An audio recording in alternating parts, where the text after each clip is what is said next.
इस news headlines के प्रायोजक पतंजलि गाय का घी, माँ का भरोसा, प्यार से परोसा। हरियाणा में पीएम मोदी की बजट अपील का असर, मंत्रियों के विदेश दौरे रद्द, अधिकारियों की विदेश यात्रा पर भी रोक लगाने की तैयारी। दिल्ली एनसीआर में आज से ट्रांसपोर्टर की हड़ताल, किराया बढ़ाने की मांग, 23 मई तक चलेगा संग्राम। हरियाणा कांग्रेस में फिर गुटबाजी के सुर, कुलदीप शर्मा बोले हरियाणा में दो तरह की कांग्रेस, अब यंग लीडरशिप को दी जाए कमान। कांग्रेस पर कैबिनेट मंत्री अनिल विज का निशाना, कहा 1995 में चुनाव हारी कांग्रेस, जनता ने नहीं स्वीकारा। सोनीपत में खिलाड़ी से छेड़छाड़ मामले में कोच दोषी करार, फास्ट ट्रैक कोर्ट ने सुनाई 5 साल की सजा।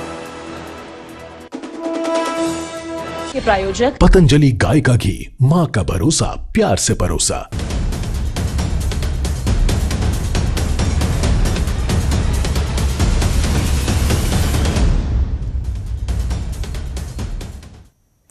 नमस्कार, आप देख रहे हैं हरियाणा हिमाचल प्राइम बुलेटिन और मैं हूं आपके साथ कुलदीप भारद्वाज। बुलेटिन की शुरुआत करेंगे पीएम मोदी की बचत की अपील के साथ, जिसका असर अब हरियाणा में देखने को मिल रहा है। पीएम की अपील के बाद मंत्रियों के विदेश दौरे रद्द कर दिए गए हैं। मंत्रियों ने विदेश दौरे अपने रद्द कर दिए हैं। कैबिनेट मंत्री विपुल गोयल ने जापान दौरा रद्द किया है। अधिकारियों की विदेश यात्रा पर भी रोक लग सकती है।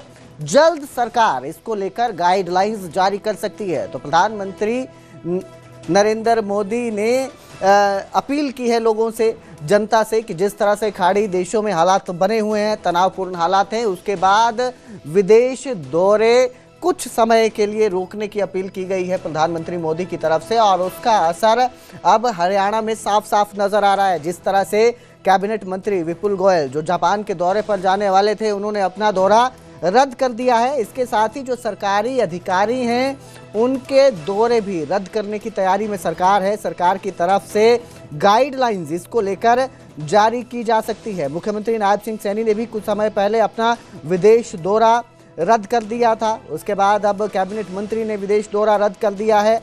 हालांकि जो गाइडलाइंस हैं वो अभी सार्वजनिक नहीं हुई हैं, उसको जल्द ही जारी किया जा सकता है सरकार की तरफ से। मेरे सहयोगी अंकित दुदानी हमारे साथ लाइव जुड़े हैं। जी अंकित, बचत अपील प्रधानमंत्री नरेंद्र मोदी की, और अब इसका असर कैबिनेट मंत्रियों पर भी दिख रहा है, उन्होंने अपने दौरे रद्द कर दिए हैं। क्या जानकारी इसको लेकर?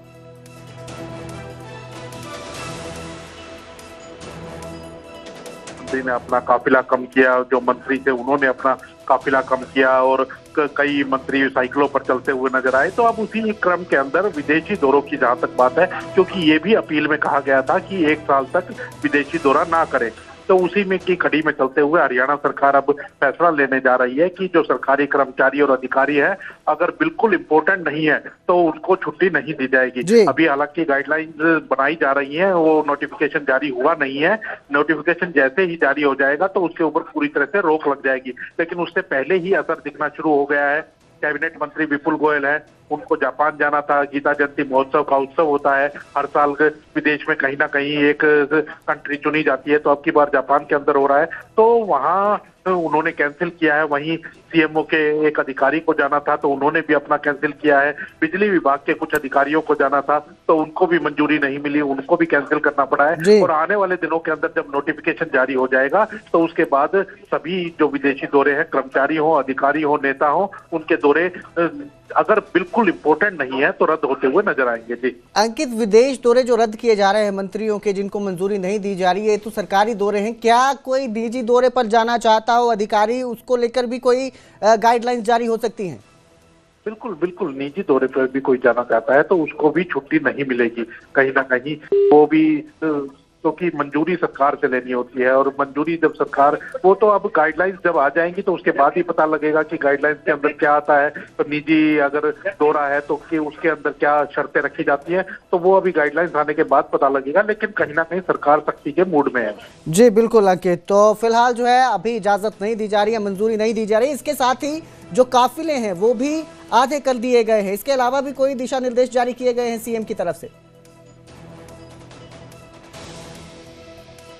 अंकित, आप सुन पा रहे वो हैं हमने मुझे? साइकिल पर आते हुए देखे कि वो साइकिल पर सचिवालय पहुंच रहे थे, मीटिंग्स में पहुंच रहे थे। वहीं वर्क फ्रॉम होम की बात कही गई है कि जी। जो मीटिंग्स हैं वो डिजिटल मीटिंग्स करें, ज्यादा से ज्यादा डिजिटल मीटिंग्स करें, घर से बैठकर ही करें, जब ऑफिस में ज्यादा मूवमेंट ना हो। तो उसको लेकर के सारी गाइडलाइंस जारी हो चुकी हैं और उनको फॉलो किया जा रहा है। जी बिल्कुल, बहुत बहुत शुक्रिया इस तमाम जानकारी के लिए अंकित। तो फिलहाल विदेश दौरों को लेकर जो प्रधानमंत्री नरेंद्र मोदी की अपील थी, उसका असर साफ साफ हरियाणा में दिख रहा है। मंत्री अपने दौरे रद्द कर रहे हैं, वहीं अधिकारियों को लेकर भी गाइडलाइंस जल्द ही तैयार हो सकती है। आगे बढ़ेंगे, बात करेंगे दिल्ली एनसीआर की, जहां आज से ट्रांसपोर्टर्स की हड़ताल शुरू हो चुकी है। किराया बढ़ाने की मांग को लेकर यह हड़ताल शुरू हुई है और 23 मई तक यह हड़ताल चलेगी। 3 दिन की यह हड़ताल रहेगी। ट्रांसपोर्टर की हड़ताल है और हरियाणा के जिलों में भी हड़ताल का असर देखने को मिलेगा। गुरुग्राम, फरीदाबाद समेत कई जिलों में इसका असर नजर आएगा। दरअसल जो ट्रांसपोर्टर्स है, ग्रीन टैक्स के विरोध में उनका ये हड़ताल करने का ऐलान था और उसके साथ ही किराए में बढ़ोतरी की जो है वो मांग ट्रांसपोर्टर्स की तरफ से की जा रही है। जिस तरह से पेट्रोल डीजल के दामों में बढ़ोतरी हुई है, उसको लेकर उसके बाद किराए बढ़ाने की मांग है। बीएस वाहनों पर फैसले जो हैं उन पर पुनर्विचार करने की मांग है।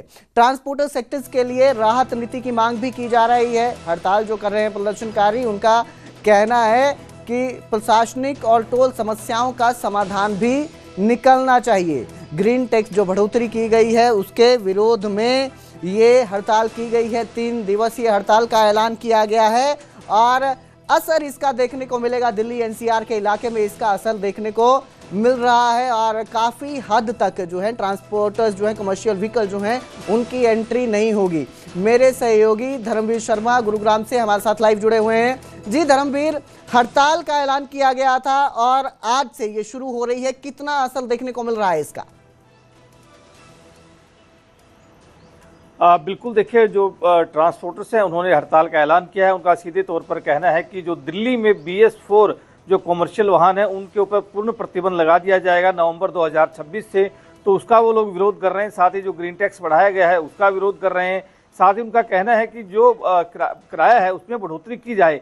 ये जो हड़ताल है ये सिर्फ इसलिए की जा रही है क्योंकि उन्हें दिल्ली में एंट्री करने में दिक्कत हो रही है, इसीलिए उन्होंने इस हड़ताल का ऐलान किया है कि जो एनसीआर के व्हीकल्स हैं, जो दिन का दिल्ली में आना जाना है, वो लोग आज हड़ताल पर हैं और साथ में ये कह रहे हैं कि जो एसेंशियल सर्विसेज के लिए जो उनके वाहन चलते हैं उनके ऊपर भी टैक्स लगाया जा रहा है। तो उसमें भी छूट की मांग ये सब लोग कर रहे हैं। अब से करीब आधे घंटे के बाद ये लोग दिल्ली गुरुग्राम बॉर्डर के ऊपर पहुंचेंगे और वहां से उसके बाद अपने वाहनों की जो आवाजाही है उसको रोकने का काम ये एक तरह से करेंगे, क्योंकि 11:30 बजे तक नो एंट्री रहती है। उसके बाद इन वाहनों की आवाजाही शुरू होती है। तो इनका कहना है कि करीब 12 बजे जो है दिल्ली गुरुग्राम बॉर्डर पर या फिर मानेसर के इलाके में इकट्ठे होंगे और वहां पर इन गाड़ियों को रोकने का काम करेंगे। तो फिलहाल हम कह सकते हैं कि अगले आधे घंटे बाद इस हड़ताल का जो असर है वो देखने को मिलेगा, क्योंकि लगातार ये लोग मांग कर रहे हैं और साथ में ये कह रहे हैं कि सरकार उनकी मांगों पर ध्यान दे। अगर मांगों पर ध्यान नहीं दिया गया तो ना सिर्फ आज बल्कि कल और परसों यानी कि 3 दिन तक 21, 22, 23 मई को जो है ये हड़ताल रहने वाली है। जी धर्मवीर, 3 दिन की हड़ताल का ऐलान किया गया है और इसका असर कितना लोगों पर पड़ सकता है? अगर 3 दिन दिल्ली एनसीआर में कमर्शियल व्हीकल्स नहीं पहुंचते हैं तो आम लोगों को इससे कितना असर भुगतना पड़ सकता है, कितना असर होगा उन पर? कामयाब रहती सबसे ज्यादा असर उन लोगों पर पड़ेगा जो एसेंशियल सर्विसेज हैं, खासतौर से जो दूध की सप्लाई करती हैं, अंडे की सप्लाई करती हैं या फिर यूं कहें ब्रेड की सप्लाई करती हैं और से जो साग सब्जी की सप्लाई करती हैं। जो ये जो गाड़ियां हैं अगर ये नहीं जा पाती हैं तो जाहिर सी बात है कि उसका असर देखने को बिल्कुल मिलेगा। जहां तक माल ढोने वाले जो व्हीकल्स हैं उनको लेकर के हम कह सकते हैं कि इंडस्ट्री पे फर्क पड़ सकता है, लेकिन आम आदमी जिसको रोजमर्रा की जो चीजें हैं जो इन गाड़ियों से जाती हैं, अगर इन गाड़ियों को रोक दिया जाता है तो जाहिर सी बात है कि आम जन को इनसे दिक्कतों का सामना आने वाले समय में हो सकता है। जी बिल्कुल, बहुत बहुत शुक्रिया इस तमाम जानकारी के लिए धर्मवीर। तो 3 दिन की यह हड़ताल है और अगर यह हड़ताल पूरी तरह से लागू की जाती है, कमर्शियल व्हीकल्स एनसीआर दिल्ली में नहीं एंट्री करते हैं तो आम लोगों को कहीं ना कहीं इससे दिक्कत हो सकती है। पर देखना यह कि जो मांगे हैं कमर्शियल ट्रांसपोर्टर्स की, इस पर कितने जल्द फैसला लिया जाता है ताकि जो परेशानी है वो कम हो सके, जिसकी वजह से ट्रक वाले, गाड़ी वाले, ड्राइवर सभी लोग परेशान हैं। कारण एक तो ये है कि दिन रात ये जो सीएनजी के जो रेट बढ़ा रहे हैं, इसके कारण भी गाड़ियों पर बहुत फर्क पड़ रहा है। किराया बढ़ नहीं रहा, सीएनजी दिन रात बढ़ती जा रही है। अभी पीछे 70 रुपये 75 रुपये थी, आज 81 रुपये हो गई। तो सरकार की नीतियां जो हैं ये पूरी तरह से विफल है सरकार इसमें काम करने में। दूसरी, किसी भी ड्राइवर के लिए कोई सुविधा नहीं कर रही सरकार, किसी भी गाड़ी वाले के लिए कोई सुविधा नहीं हो रही है। सिर्फ इनको पैसों से मतलब है कि पैसा मिले और हमारा काम खत्म हो जाए। पेट्रोल पे डीजल पे हमारी सीएनजी गाड़ी है, 42 रुपये थी जब मैंने गाड़ी निकाली थी, आज 80 रुपये पहुँच गई, लेकिन भाड़ा नहीं बढ़ा है। 5 साल पहले जो भाड़ा था आज भी वही भाड़ा है हमारा। क्या करें हम, इस वजह से गाड़ी खड़ी करनी पड़ रही है। और बताइए, पूछिए क्या पूछना चाहते हैं। दिन में एक ही चक्कर लगता है, दिक्कत ही दिक्कत है। और क्या दिक्कत है, दिन भर में एक चक्कर 2 चक्कर, इससे ज़्यादा काम हो ही नहीं पाता है। मुश्किल से पूरे दिन में 700-800 रुपये। बताओ, 700-800 रुपये में गाड़ी का खर्चा भी है। हम तो रेंट पे रह रहे हैं, रेंट पे रहने वाले को बताइए कितनी तकलीफ हो रही होगी। किराया भी है, बच्चों की पढ़ाई भी है, लिखाई भी है, घर के खर्चे भी हैं। कहाँ से करें, कैसे करें। हमारा तो सरकार से ये अनुरोध है, कुछ हमारी तरफ भी सोचा जाए, हमारी परेशानियों को भी समझा जाए। चालक और कैब चालक पेट्रोल डीजल के बड़े दामों के बाद किराया बढ़ाने की मांग को लेकर हड़ताल पर हैं, तो दूसरी ओर मजदूरों पर रोजगार का संकट मंडराने लगा है। सोनीपत में बढ़ती महंगाई का असर मजदूरों के रोजगार पर पड़ता हुआ दिखाई दे रहा है। यहाँ यूपी बिहार से रोजी रोटी की तलाश में आए मजदूरों ने बताया कि पूरे महीने में उन्हें सिर्फ 12 से 15 दिन ही काम मिल सकता है, मिल पा रहा है, जिससे बढ़ती महंगाई में परिवार चलाना मुश्किल हो रहा है।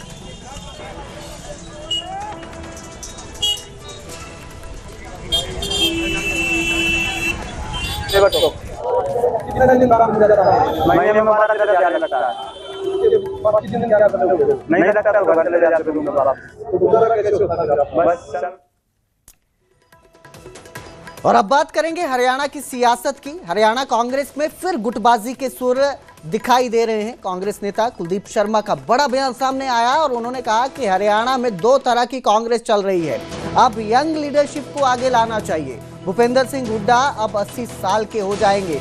तो बड़ा ये बयान है और जो गुटबाजी है एक बार फिर से हरियाणा कांग्रेस की सामने आ रही है। एक बार फिर से हरियाणा कांग्रेस में अलग अलग जो हैं वो सुर बजते नजर आ रहे हैं। भूपेंद्र सिंह हुड्डा को लेकर बीजेपी तो कह ही रही थी कि रिटायर हो जाना चाहिए, लेकिन अब अंदर से कांग्रेस के अंदर से भी यही आवाज उठती नजर आ रही है। भूपेंद्र सिंह हुड्डा अब 80 साल के हो जाएंगे, अब यंग लीडरशिप को आगे लाना चाहिए, ऐसा कांग्रेस के अंदर से कहा जा रहा है। तो अलग अलग सुर कांग्रेस के नजर आ रहे हैं। कांग्रेस में गुटबाजी को लेकर चर्चा हमेशा छिड़ी रहती है, लेकिन अब एक बार फिर कुलदीप शर्मा का जो बयान है, बड़ा बयान है ये कांग्रेस के अंदर, जिस तरह से गुटबाजी सामने आई है उसको लेकर। और खास तौर पर भूपेंद्र सिंह हुड्डा नेता प्रतिपक्ष हैं हरियाणा में और हरियाणा विधानसभा में, और उनको लेकर एक बार बयान दिया गया है कि अब यंग लीडरशिप को सामने लाना चाहिए, आगे लाना चाहिए।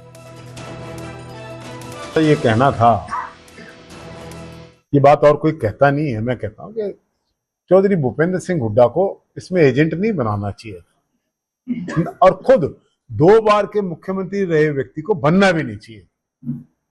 अदरवाइज जो ये कंट्रोवर्सी अभी हमने तो दी थी और हमारा झूठा नाम लिया जा रहा है, इससे बचा जा सकता।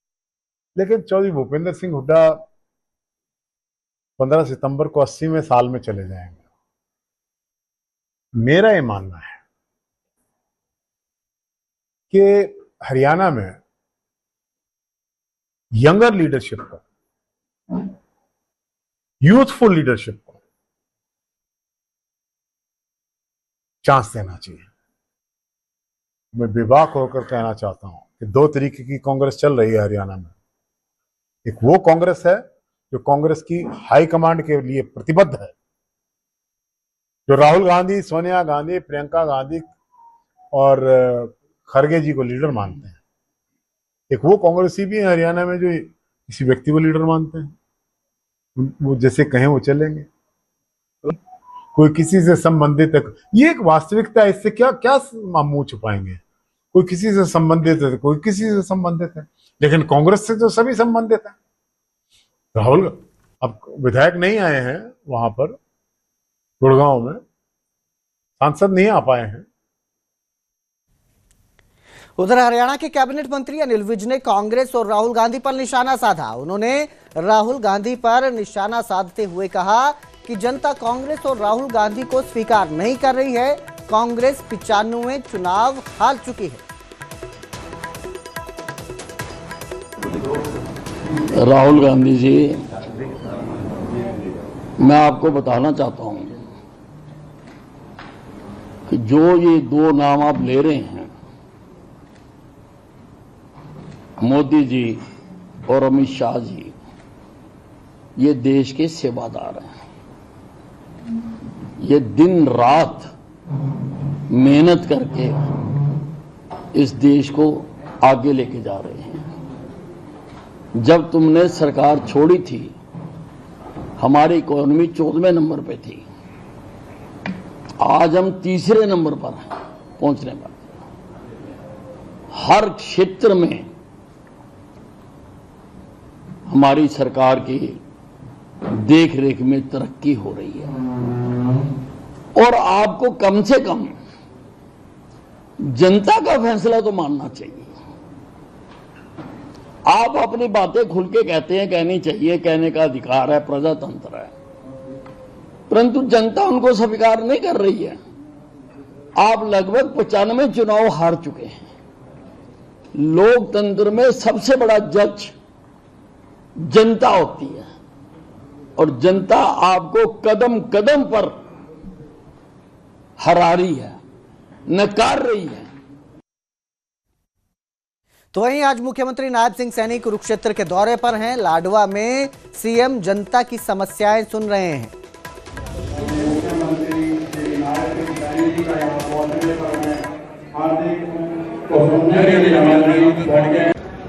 क्या उसमें क्या कारण है वो बता दें। कोई इम्पोर्टेंट काम हो, बाकी अपना फोन नंबर लिख दें, वो विभाग को चली जाएगी, विभाग में जाकर के उसका समाधान होगा।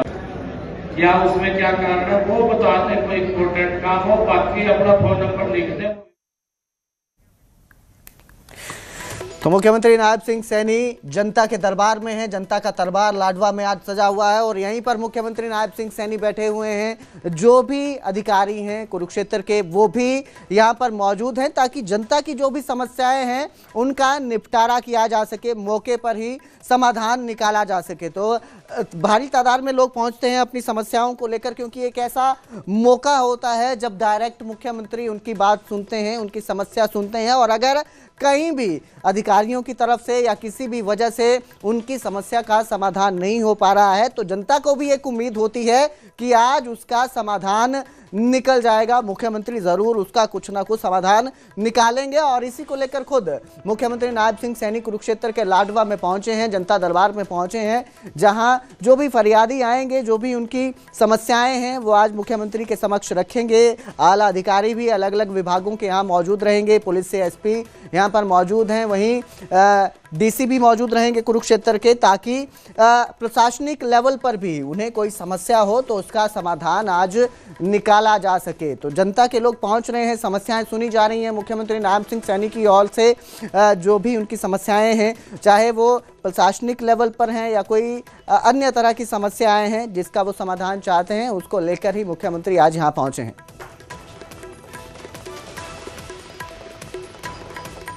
अब जिक्र करेंगे सोनीपत का, जहां खिलाड़ी से छेड़छाड़ मामले में कोच को दोषी करार दिया गया है। आर्चरी खिलाड़ी के यौन उत्पीड़न के मामले में दोषी करार दिया गया है। National archery coach Kuldeep Vedwan को 5 साल की जेल की सजा सुनाई गई है। सोनीपत फास्ट ट्रैक कोर्ट ने फैसला सुनाया है। इसके साथ ही 15,000 रुपए का जुर्माना भी लगाया है।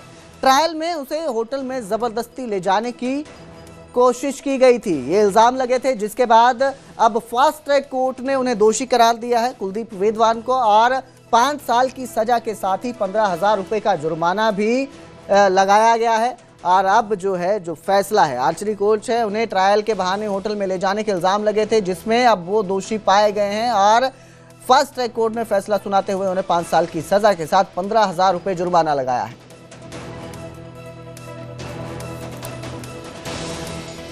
रोहतक में कॉलेज के अंदर लाठी डंडों से युवक की पिटाई की गई। 5 से 6 युवकों ने 2 युवकों को लाठी डंडे से पीटा है और इसका वीडियो भी सामने आया है। तो उधर हरियाणा में 25 मई से स्कूलों में गर्मी की छुट्टियों की घोषणा कर दी गई है। गर्मी के चलते इस बार एक हफ्ते पहले छुट्टियों का ऐलान किया गया है। मुख्यमंत्री और शिक्षा मंत्री की बैठक में यह फैसला हुआ। पहले 1 जून से गर्मी की छुट्टियां होनी थी स्कूलों में, लेकिन हरियाणा में कई जगहों पर पारा 45 डिग्री के पार चला गया है, जिसके बाद यह फैसला लिया गया कि अब एक हफ्ता पहले 25 मई से ही बच्चों को स्कूलों में छुट्टियां कर दी जाएंगी। कल रोहतक में 46.9 डिग्री के साथ हरियाणा में सबसे गर्म तापमान रिकॉर्ड किया गया है। और इस सब के बीच सरकार ने अब यह फैसला लिया है कि 25 मई से ही स्कूलों में छुट्टियां कर दी जाएंगी और बच्चों को, ताकि गर्मी में किसी तरह की परेशानी ना हो, साथ ही बच्चों के साथ ही जो अभिभावक हैं उन्हें भी किसी तरह की परेशानी ना रहे, बच्चों की चिंता ना रहे, इसको लेकर यह फैसला लिया गया है। 1 जून की जगह 25 मई से बच्चों को छुट्टियां हो रही हैं।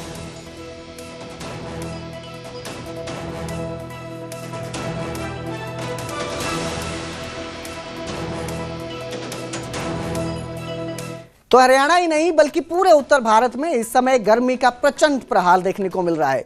इस दौरान कई जगहों पर लोग जो हैं 45 डिग्री तक का तापमान झेलते नजर आ रहे हैं। यही वजह है कि ज्यादातर लोग मैदानों से अब पहाड़ों का रुख कर रहे हैं। हिमाचल में पर्यटक ठंडी वादियों का लुत्फ उठाने के लिए पहुंच रहे हैं। मनाली में इन दिनों पर्यटकों की संख्या काफी ज्यादा है।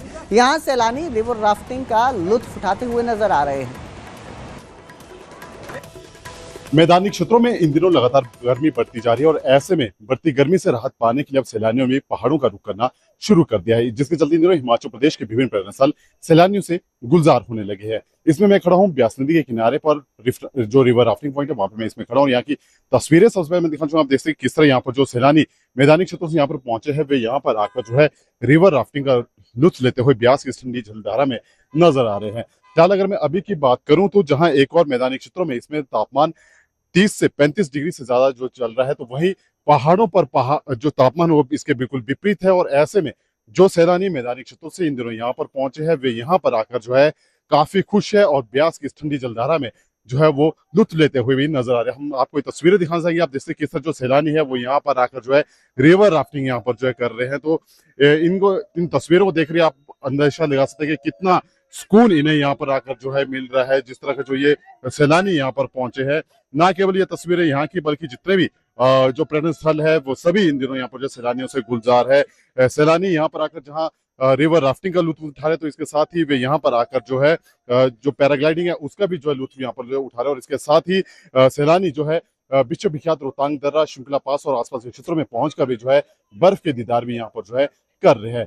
फिलहाल एक और जहां मैदानी क्षेत्र इन दिनों पूरी तरह गर्मी से तपते हुए नजर आ रहे हैं, तो वहीं कहीं ना कहीं ये पहाड़ जो यहाँ के हैं वो सैलानियों को यहाँ पर जो सुकून देते हुए भी नजर आ रहे हैं।